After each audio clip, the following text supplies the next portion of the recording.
Hello, I'm Dr. Davidson. I hear you're not feeling very well. Yeah, for like the past week now, I've just been really lightheaded and dizzy. It looks like I'm gonna have to draw blood, if that's okay. Okay. And I'm done. Thank you for your patience. What do you think? I named him Mr. Vessel. Aww. Wait.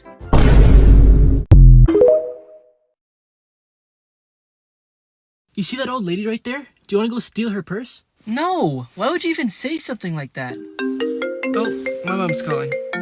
Hello? Hi, honey. You had me worried. I've called you like 5 times now. Where are you? Tell her you're with me. I'm with Jesse. Oh, you're with Jesse?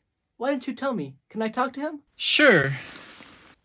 Hello, Mrs. Davidson. How are you? I'm good. How are you? Good, thank you. I'll drop off Luke in a few minutes. I know it's getting late. Oh, don't worry about it. I don't mind him being out late if it's with you. You're a good kid. Aw, thanks, Mrs. Davidson. Well, it was nice talking to you. You too. Bye.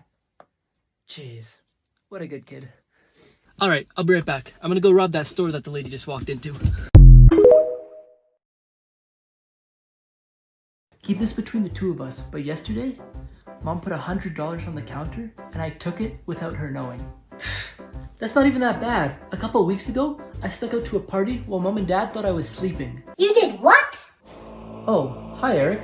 Did you hear what we were talking about? I heard the whole thing. Please don't tell Mom. You're gonna have to give me something. Fine. I'll give you $5. That's not enough. 10. Make it 20. Deal. We'll give you 20. Let's just split it $10 each. Actually, I also want that hoodie. No, this is brand new. Mom! Fine, take it.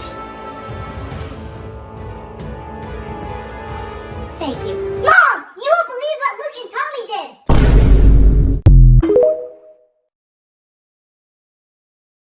Dad? What? You're supposed to be sleeping. You have school tomorrow. I can't fall asleep. There's something in my closet. What do you mean? Of course there's stuff in your closet. That's what it's meant for. No, I mean something big, giant, ugly, hairy, and scary. Fine, let me check.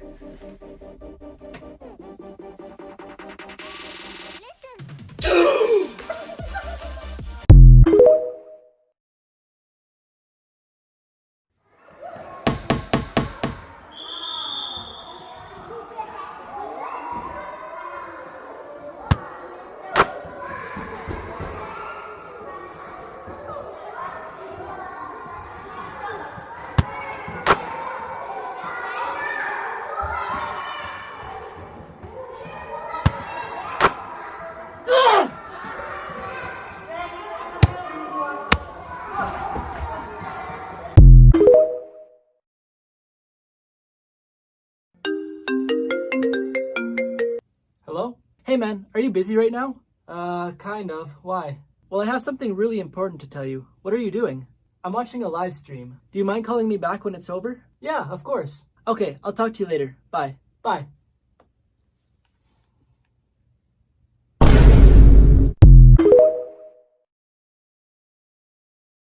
Alright class, I finally finished marking the tests you guys wrote last week, so I'm gonna come around and hand them back. Here you go, Luke. Thank you. Jeez, I really need to clean my binder. Alright, what do I not need? Nope. Nope. You know what? Perfect.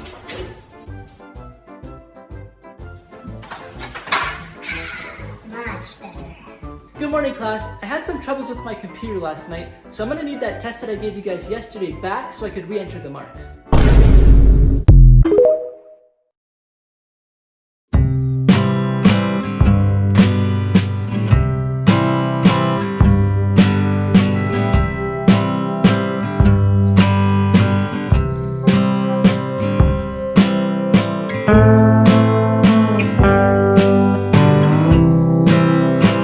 I need the receipt. But it's brand new. I haven't even opened it yet. I'm sorry, sir. It doesn't matter unless you give me the receipt.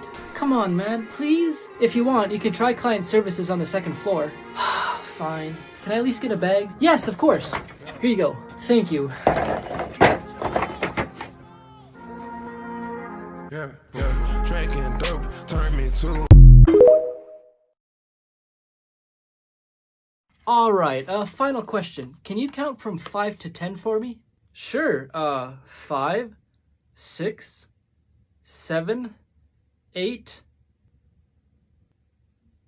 10. Congratulations, you've got the job. Thank you so much, sir. I won't let you down.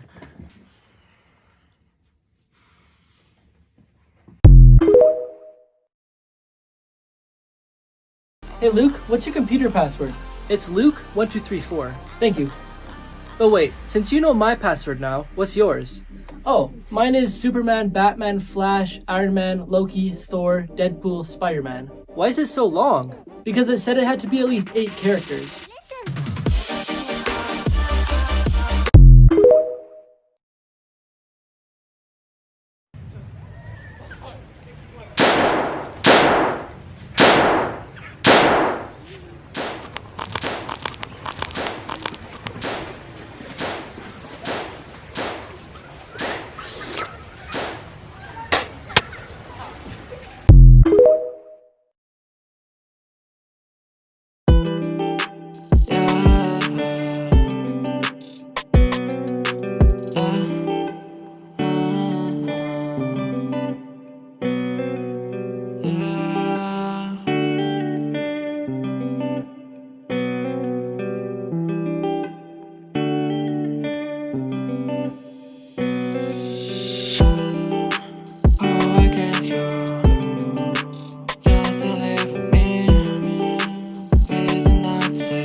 Here's how they caught Ted Bundy. Ted Bundy was an American serial killer. He used his ability to talk in a polite manner to pass off as a quiet guy. Although the police had witnesses saying they seen a man with his characteristics in the same places where a woman had gone missing, they didn't find a killer. But then a sketch of Ted Bundy was released, and after this, the police received tons of calls saying they identified the killer. And finally, in 1975, the police arrested Ted for a traffic violation. He raised the police's suspicion when he wanted to leave, but they stopped him, and when they checked his car, they found questionable objects like crowbars, ski masks with holes for the eyes, handcuffs, and a lot more. He was then arrested a year later for an attempted kidnapping and sentenced to 15 years in prison. And months later, he was charged with the murder of Karen Campbell. In prison, he wasn't tied up, so he jumped out of the window of a library and escaped. He was captured a week later, but within months, he escaped again. He committed more murders both times he escaped, including a 12-year-old girl named Kimberly Leach. In 1979, he went on trial for the murders he committed at a sorority house. He was convicted and sentenced to death in the electric chair. After a bunch of appeals, he was electrocuted in 1989 and pronounced dead. But before his execution, he confessed to a bunch of murders, and it's believed that he may have committed over 50. This boy lived in a bubble for 18 years. Jimmy Livingston was born with no immunity, so he had to be kept isolated. His parents made him a plastic bubble that he couldn't get out of, and they could only touch him with gloves. When he was 16, he was attracted to his neighbor Chloe, who he could see through his window. When his overprotected mom found out about this, she warned him that if he touched her, he would die. As the years went on, Jimmy and Chloe became friends, until one day Chloe gave him news that left him really sad. She would be leaving soon to marry her fiancé at Niagara Falls. Since Jimmy was in love with her, he decided to make a suit, so he could go outside and interrupt the wedding. A few days later, he arrived just in time to interrupt the wedding. Then he confessed his love for Chloe and got out of the suit and kissed her. His mother arrived just in time to see him and told everybody the truth. Jimmy was perfectly fine. She was just holding him captive to keep him away from the rest of the world. In the end, Jimmy forgives his mother and ends up marrying Chloe. If you see an Apple AirTag that isn't yours, call the police immediately. If you don't know what it is, it's a small tracker made by Apple that's meant to be put on keys, wallets, backpacks, or whatever you don't want to lose. So if you do lose them, your phone will tell you where it is. But one man put an AirTag in a girl's jacket without her knowing. She said she took off her jacket at a restaurant and that's when it happened. It tracked her go from one restaurant to another, and even while she was walking home alone. Luckily, Apple has a safety feature that notifies you if an AirTag that isn't yours is tracking you. So she was able to find it and throw it away, but that isn't always the case. This lady was followed from the mall to her house. And again, she got a notification that told her that, but she couldn't find it. She figured it had to be somewhere on her car, so she brought it to a shop and mechanics looked it over. But they said that they couldn't find it, so be safe. Here's everything that happened at Travis Scott's concert. There's around 50,000 people packed into the sold-out show, when thousands of them started rushing to the stage, crushing people who had nowhere to escape, causing people to pass out because they couldn't breathe. There's footage of people from the crowd climbing the camera towers and asking for help because Travis had no clue what was happening. He did eventually see someone passed out, so he paused the show to ask security to help the person. Then, as you could see from this video, continued performing.